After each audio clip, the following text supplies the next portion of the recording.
Okay, I can explain. So I was randomly looking for something spooky to watch cause Halloween month, and I wanted to relax after fighting the YouTube copyright system for my last video. So I was browsing a totally legal moving streaming site for recent 2022 horror releases, and I scrolled a bit and found this absolute gem called They Them.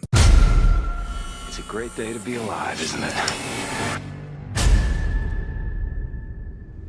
Now what really hooked me was I thought this was an elaborate troll. A movie with pronouns in the title? Now that's next level progressiveness. But I read the short description and I quote, "A group of teenagers at an LGBTQ plus conversion camp endures unsettling psychological techniques while being stalked by a mysterious masked killer." Then you look at the production credits and it's produced by Blumhouse, who have like a coin flip track record of movies underneath their belt. And it's distributed by Peacock streaming service no one on Earth or even alternate realities uses. Also, Footloose himself, Kevin Bacon, is in it, so I'm afraid this is real. And it's written and directed by a man named John Logan, who worked on a bunch of stuff I don't care about, except Rango, which he was one of the writers for. It's a genuinely good movie. I also like how the Wikipedia article lists that he is gay as the only interesting thing about his personal life. And the movie is supposed to be called like They/Them as some horror pun, get it? But I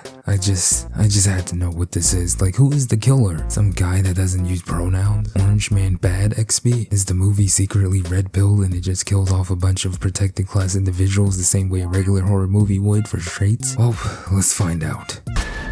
Just enjoy the sunshine and work on your tan. They/Them. Streaming only on Peacock, August 5th. Isolation to the woods, isn't there? A sense of unease in a dark wilderness. So our film starts with this very darkly lit scene. Like, I don't know if it's just me, but I turned up my brightness and still barely could see. But anyway, handsome woman is driving at midnight down a road, surrounded by the forest while listening to some creepy horror reading on the radio for some reason. And what do you know, her tires blow out.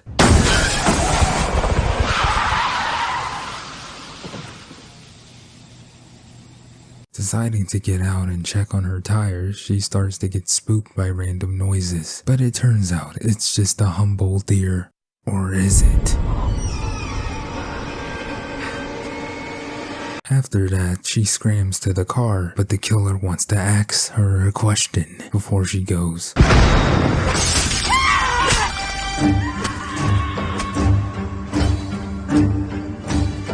Now you might be thinking this cold opening sets the mood and atmosphere for the entire movie, right? Well, you couldn't possibly be more wrong. But for a horror movie opening, this is pretty cliche, which, believe me, is gonna be a very common criticism I'll make towards this movie. Honestly, after watching the movie, it kind of doesn't make sense considering the nature of the killer, but I'm getting ahead of myself, we'll deal with that later. So we've reached the setting of where the entire film takes place, Whistler Camp, where we meet our colorful, diverse cast of happy gay campers who look about as interested in spending time here as much as I am spending time reviewing this. Get a good look at them because only a few are relevant while the rest are meaningless background props. Kevin Bacon comes out, pun intended, and gives us this absolute choice line of dialogue that might as well sum up the movie.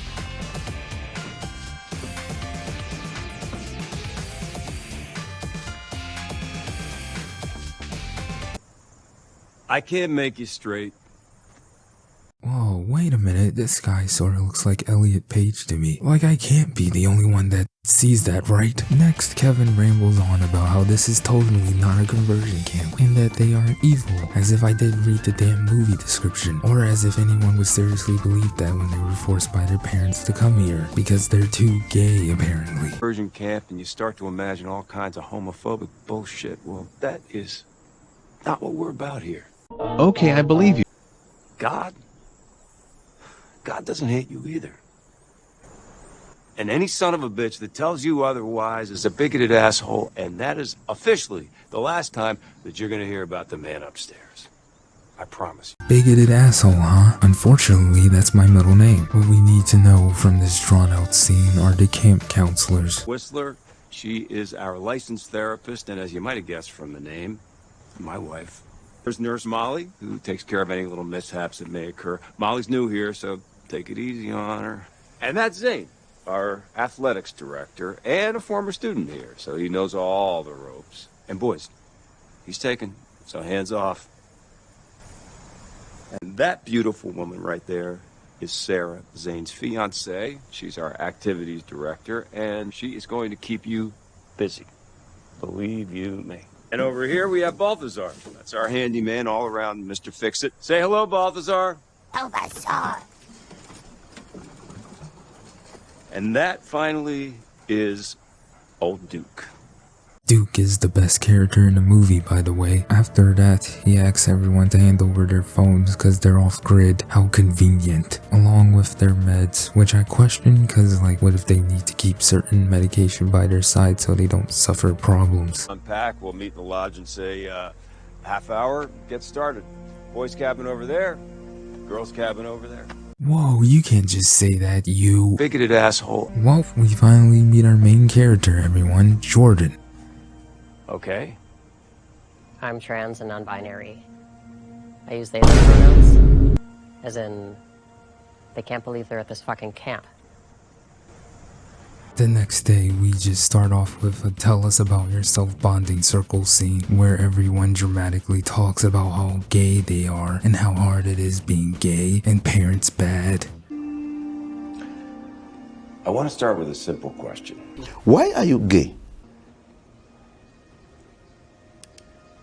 This scene is just tonally a mess. You have some characters spilling their heart out and others cracking what I believe are supposed to be jokes. It's just very overly melodramatic and I feel nothing because I don't know these people enough to really care. Like, this is the first time we get properly introduced to everyone and it's only centered around on their sexuality. Veronica, what about you? Why are you here? No. Because I'm bisexual, so I'm a freak and I hate it. Alright? I'm a swimmer. I know I can get a scholarship, but not like this. Not like I am.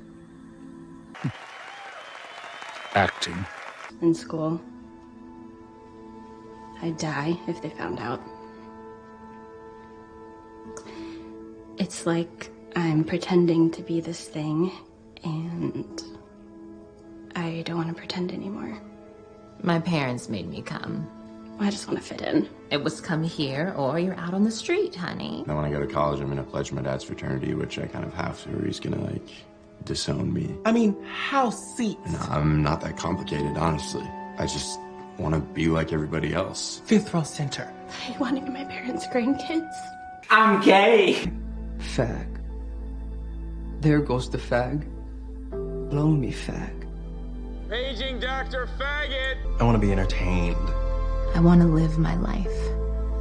I want to fit in. I want to be loved.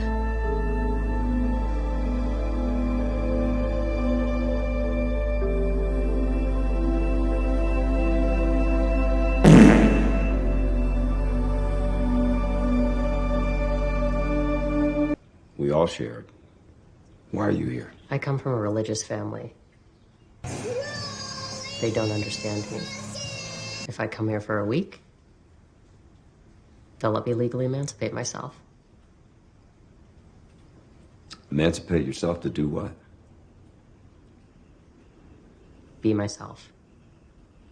Emancipate yourself from your parents? Jeez, man, this movie needs to cool it with the overdramatic anti-parent bashing. Like, I get it, it's not every parent that is gonna be accepting of their kid getting hit with the gay, but the current overly progressive, in my opinion, regressive times have made people way more accepting than ever before. Where people draw the line is forcibly converting other people's kids. Like, what about straight conversion camps? Or as we call them, schools. Anyway, all of our characters just have the same same copy-pasted conflict of parents bad and them coming out or whatever is totally not something accepted of today's society, which just isn't true if this movie is trying to have some commentary on reality. After that drama, we get this awkward scene with Bulbasaur, or as I like to call him, blatant red herring, eyeing up some carpet munchers until female Markiplier interrupts him.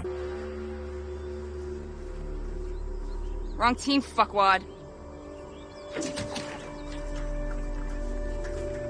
What the hell is even that?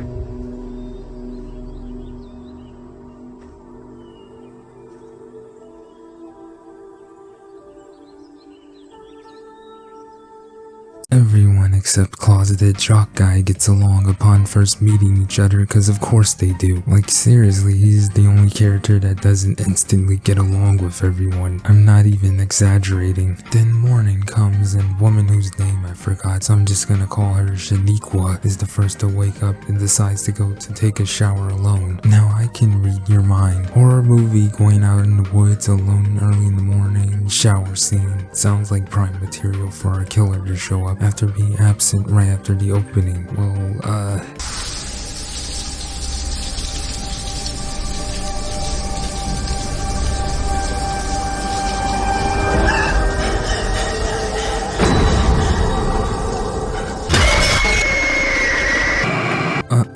gender reveal. Turns out Shaniqua was a he, and our killer is still AFK in this horror movie. Get used to it. And after that, we just get a montage of them doing activities to some copyrighted music I'm not gonna play. The following scene is Shaniqua begging Molly for her antidepressant pills, which now that I think about it, I might need after watching this. But oh wait, she lied and they're actually estrogen pills. Then she randomly starts crying about how bad her parents are and how they won't allow her to see her younger brother if she didn't come to the camp, blah blah blah, more drama tied to sexuality and gender. I should mention we are creeping up to the midpoint of the film and all the campers are still alive, sadly. So will we finally get our killer to do something?